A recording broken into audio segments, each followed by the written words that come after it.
From Indianapolis, with an eye on every corner of the state, this is IBJ Media's Inside Indiana Business with Gary Dick. Presented by Elevate Ventures and Indiana University. Ladies and gentlemen, start your engines! This is the greatest spectacle in racing. That sound. This month, May in Indiana. You just won the Indy 500. The Thunderbirds. Bagpipes. A swig of milk. The party in the snake pit. This spectacle, a time when Indiana shares its unique traditions with the rest of the world. Back home again in Indiana. Back home again in Indiana. 2 laps to go. It's time to buckle in for Business at the Brickyard from the world's greatest racecourse. Presented by Purdue University. And climb the fence at the Speedway again.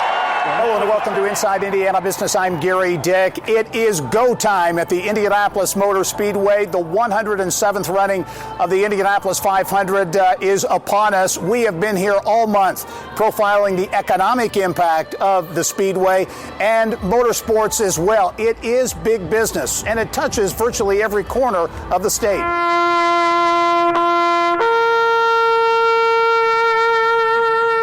Race day itself, with more than 350,000 people converging on the Indianapolis Motor Speedway, ticket revenues alone are estimated at more than $50 million.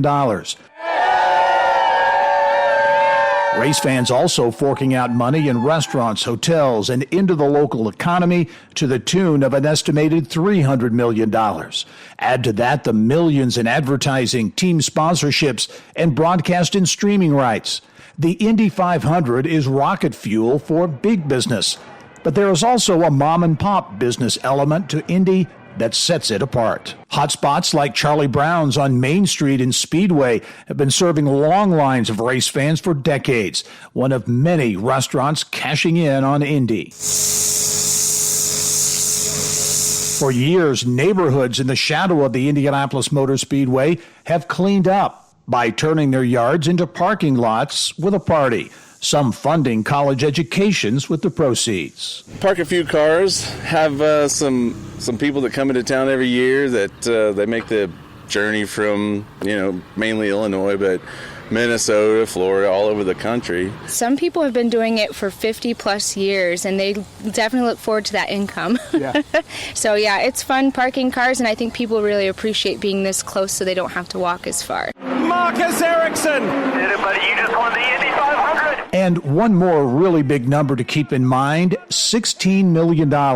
Last year's Indy 500 purse, with winner Marcus Ericsson hauling in more than $3 million. And I'm joined now by a man who knows full well, perhaps better than anyone else, what this place, the Indianapolis Motor Speedway, the Indy 500 means emotionally, economically, and why it is a special place. Mario Andretti. Mario, thanks for joining us. My pleasure, Jerry. Yeah. Thanks for having me. 100 times, more than 100 times, you took a checkered flag during your Hall of Fame career. You won here at Indy. You've won at Daytona, Formula One. What makes Indianapolis, what makes this place special? Well, the strength of this event is tradition, like I said, with a capital T, because this event has been happening for over 100 years, 107th year this year, and there's so much strength into that. And I run across fans. I ran across a fan the other morning, 98 years old. He's been here 72 times, and he saw me race in the 50s. Back in New Jersey and so forth. I mean, that's what you have. And but then again, then there's the younger set. They want to see what's happening at Indianapolis. And a lot of things are happening here. I mean, this is not just a race; it's an event. This is our Super Bowl. Yeah. And it's got so many characters. I mean, so many things that are important here. The emotions of this place are tremendous. The economics as well. This is big business, obviously. We saw this past week, Graham Rahal, the emotions of not making the race, and now he's back in because of a turn of events. Catherine Lake, fastest female qualifier ever. Then she crashes during practice. From a business standpoint, how I don't know, I guess nerve-wracking, but how difficult is it when you look at the economics of racing out here? How much pressure is on the driver? Well, everything is, all the stakes are on happening. What if it doesn't happen? You see what I mean? So, and that's it. But that's motor racing. That's the sport. I mean, it's you're always on that fine edge, and nothing is ever really comfortable. You never got it made. You have sponsors. The sport is very, obviously very commercial. And so the sponsors want to be part of it, part of every event. They want to be proud. You have a lot of responsibility, which is great. I mean, but you know what? You better put your best foot forward always. But not only here, everywhere. Yeah. Like I said, this like the Super Bowl. But at the Super Bowl, you do the same thing you did the entire season. The only thing is you don't get another chance. Right. The Australian Grand Prix is go. Good Mario Michael and Andretti Autosport also making a big play to join Formula One, a partnership with General Motors and its Cadillac brand getting a lot of attention, a deal that would be potentially really big, obviously, for Andretti Autosport and for Indianapolis. Their ambition is grandiose, and Formula One, obviously, it's like the Olympics of motorsports because of its international nature, and the dream is obviously to have a team there, all-American team. You just mentioned the key factor. Also, with General Motors, which is historic because the Cadillac brand was never ever in Formula One officially. So this is amazing, to have all of that, and so that's the play right now, and they're doing everything that they need to do to be accepted, and hopefully we'll get that news sooner than later. Yeah, how soon do you think there might be word on that? There's a chance sometime in July. Okay. How would you assess the state of the motorsports industry right now overall? I think the state of the sport is good. I'm looking to say IndyCar. I don't think the product has ever been better, quite honestly. The depth of the team, how healthy the teams are, you can see it by the competition and the talent pool. The talent pool is unprecedented because you not only have new talents, which represents the future, but some of the so-called veterans are still young enough to be here a long time. So again, when you have the product, you have something to work with. That's the basis, and it's there. And I was just talking to Mark Miles. The qualifying, the format that Indianapolis has is unbelievably good. You can see the attention that it had, whether you're watching on TV or here, action all the time. So, the sport evolves like anything else in business, but it's going in the right direction. And to answer your question, I think the sport is in a good place. All right. Mario Andretti, is always great to see you. You're a great ambassador for the sport as well. I really appreciate it. It's time to cowboy up here at Tri-State Speedway. Coming up next, four-wheeled speed gliding across Indiana dirt. Sprint car racing fueling big bucks into Hoosier hotspots from Hobstadt to Kokomo. And even here at the Indianapolis Motor Speedway, a place that has hosted just about every type of racing under the sun.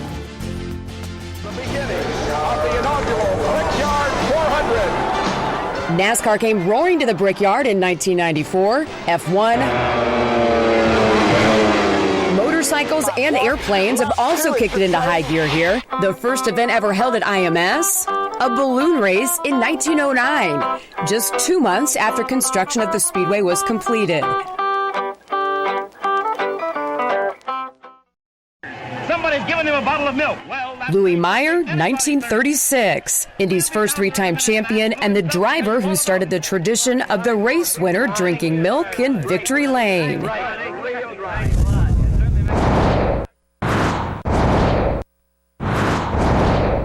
Here's what's making news around Indiana. Brought to you by the Indiana Association of Realtors, Indiana's 21,000 realtors, the neighbors you know, the experts you can count on. Well, many IndyCar drivers cut their teeth behind the wheel under the bright lights of dirt tracks all over the United States. Indeed, sprint car racing is big business here in Indiana.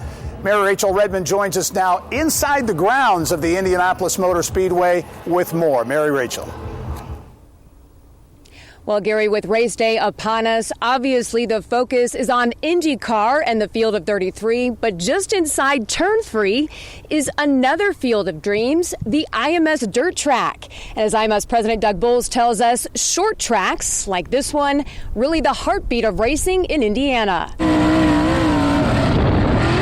Really what's made Indiana famous around racing are the short tracks that you can find all over the state of Indiana through all kinds of small communities. But some of the most iconic dirt tracks in the world are here in central Indiana and across our state. And it's that racing, those weekly race series, those weekly tracks, that short track promoter that really is the heartbeat of motorsport. Race fans start in those racetracks. For the racer out of Princeton, Indiana, looking for a $35,000 payday here at Kokomo Speedway. And the Ellie's Custom Trailers and Karts Sprint Car Smackdown 11, Cal Cummins goes wire to wire. You know, dirt track racing is just the most raw form of racing that there is. Some people say it's like riding a bull. Car upside down hard! Some people say it's like riding a rocket. Got one big time off at turn number 4. The steering wheel's trying to rip out of your hand. Dirt flying at you. It's a full-on battle every lap. Kyle Cummins has been racing sprint cars in Indiana since he was a teenager. Now in his mid-30s, the Southern Indiana native is one of the dirt track circuit's biggest stars. Cal Cummins was not to be denied. Indiana is the number one for the racing scene. Like it is, people, if you're born in California, you move to Indiana to go racing. If you're born in Florida, you move to Indiana to go racing. Like Indiana is the number one place for dirt tracks. At Tri-State Speedway, whether it be Terre Haute or Kokomo or Bloomington, some of those racetracks like that, those tracks actually become tracks that national drivers at the short track level want to come and compete. So not only do they train drivers, they also become sort of a destination point for people who continue in short track racing to go up the ladder and get to the point where they're running in an IndyCar or they're running in NASCAR. And according to Cummins, the high-octane sport has seen a dramatic upswing in popularity in recent years. IMS got in the game in 2018, building a quarter-mile dirt track of its own. So for us, when we built the short track here at the Speedway, it was our way to connect back to grassroots because grassroots is so important. So while a lot of those drivers end up going the NASCAR route or World of Outlaws or some other way than just getting to IndyCar, we wanted to give short track drivers and fans an opportunity to say, I'm still going to get a chance to compete at the Indianapolis Motor Speedway. As a local track fan, get to go to the Indianapolis Motor Speedway and cheer for our track champion. That's why we built it. We didn't build it to compete against short tracks. We're not in the short track promotion business. What we are in is the short track celebration business. And the one big event held at the IMS dirt track every year, the Driven to Save Lives VC39, a crazy 4-day-long excursion full of races coming up in late September. And just a fair warning, all that dirt flying, you might want to bring a pair of goggles. Gary, back to you. All right, Mary Rachel, thank you. Grassroots racing at its best, and you can see it all over the state of Indiana. And this turns to be over the plate. So the way you would do it, for example. Coming up next, IndyCar's new Doctor on Call, how she's making history. More on the first woman to be in charge of the medical center here at the Indianapolis Motor Speedway. At PNC Bank, we're committed to making a difference in the lives of our customers and communities by helping them move forward financially. As a Main Street bank, we try to do right by our customers with every encounter. Our local teams offer personalized financial advice to help guide you in making the best decision. We're proud to be part of your community. PNC Bank. See how we can make a difference for you at pnc.com. Copyright 2022, the PNC Financial Services Group, Inc., all rights reserved. Horsepower and high-tech performance with a huge Indiana tie. When drivers took the green flag at last year's Indianapolis 500, 32 of 33 had Purdue students or graduates working on their teams. Well, the IU Health Emergency Medical Center is the oldest building inside the Indianapolis Motor Speedway, and once again this year, history is being made there. That's where our Kylie Valletta is now with details on a new doctor on call. Kylie. Well, thanks, Gary. With some 300,000 spectators, IMS becomes the second largest city in Indiana on race day. Overseeing the medical care of the spectators and the drivers, this year is a new medical director who also happens to be the first female. But the idea behind this is one day that this is not going to be news. Dr. Julia Visor is the first woman to take on the role of medical director for the Indianapolis Motor Speedway and the NTT IndyCar Series. Because we are the ones interpreting all of the images. She follows in the footsteps of Dr. Jeffrey Billows, who was top doc at the track for nearly 20 years. I'm humbled to be chosen for this position. I'm very proud to lead my team. It is, in fact, the best medical team out there. And you know why? Because they're really passionate about this place. We caught up with her at the Infield Emergency Medical Center. But on race day, you'll find her trackside in a medic car ready to respond to crashes. This is the Indianapolis 500. It's the first lap that always gives her goosebumps. I'll be sitting kind of outside with my arm on the window, my arm on the roof of the car, just watching them go by. Down 2 by 2 through turn 2, the Aero McLaren team.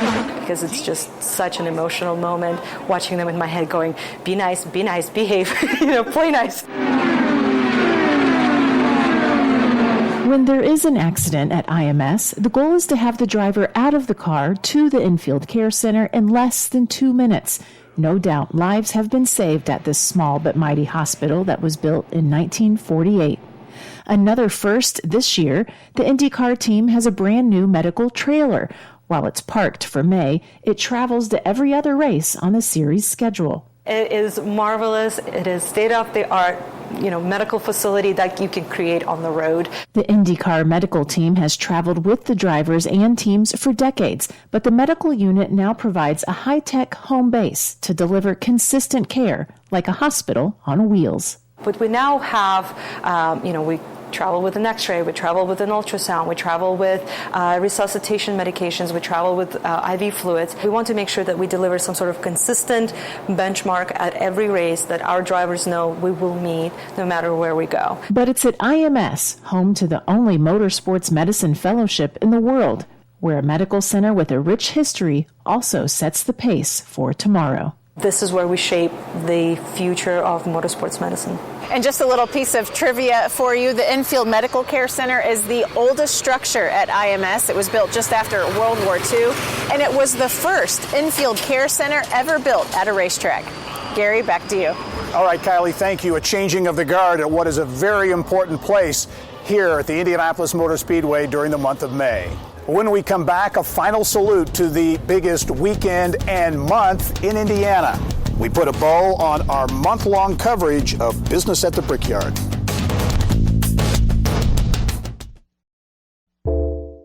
Fans who didn't pack enough food in their coolers on race day can always hit the concession stand, and they do. Get this, if you took all the hot dogs and brats sold at the 500, placed them end to end, they would circle the 2.5-mile oval at least 2 times. Well, we end our show this week where we began the month at the historic Yard of Bricks here at the Indianapolis Motor Speedway, and what a month it has been. The traditions, the memories, the stories of the people who built the Indianapolis Motor Speedway and motorsports in Indiana. It is an industry that has big social and economic impact on every corner of the state. This is and always will be the greatest spectacle in racing. This is the Indianapolis 500. Well, the strength of this event is tradition, like I said, with a capital T, because this event has been happening for over 100 years, 107th year this year, and there's so much strength into that. Ladies and gentlemen, start your engine. I thought we bought a pig in a poke. Tony Holman bought the crumbling speedway for a whopping $750,000 in 1945. And together, Tony from Terre Haute and Mary the cigar heiress from Evansville turned the Indianapolis 500 into the premier motorsports event in the world. The Holman George family did amazing things. Roger Penske is now going to take what they've built and make it even better. Roger wanted to make sure that we were doing everything we can to deal with the long-time belief that motorsports and racing was a white sport, a belief that he did not have and didn't realize was so prevalent until he came here and got involved in our NXG Youth Motorsports program. If you need it done, you can get it done in Indy. As we continue our month-long Business at the Brickyard series, a look at the economic impact of motorsports on Indianapolis and the state of Indiana. It is significant, touching all 92 Indiana counties, 300-plus motorsports-related businesses. We're hitting on all cylinders, as we say. Green. Christian Lundgaard. Biggest growth has been on social and digital media.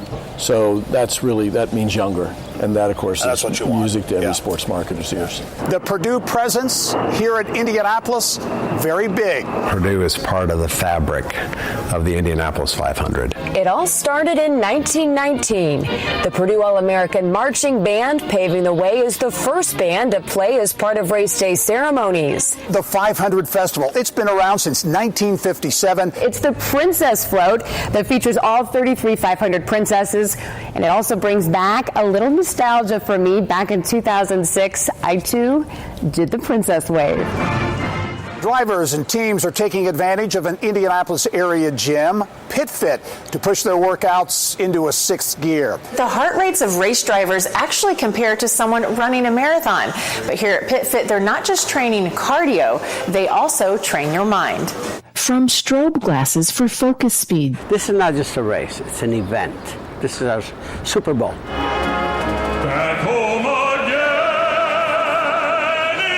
in Indiana. Thank you for listening to the Inside Indiana Business Television podcast. Remember, you can get the latest business news from every corner of the state at InsideIndianaBusiness.com. I'm Gary Dick. Go out and make it a successful week.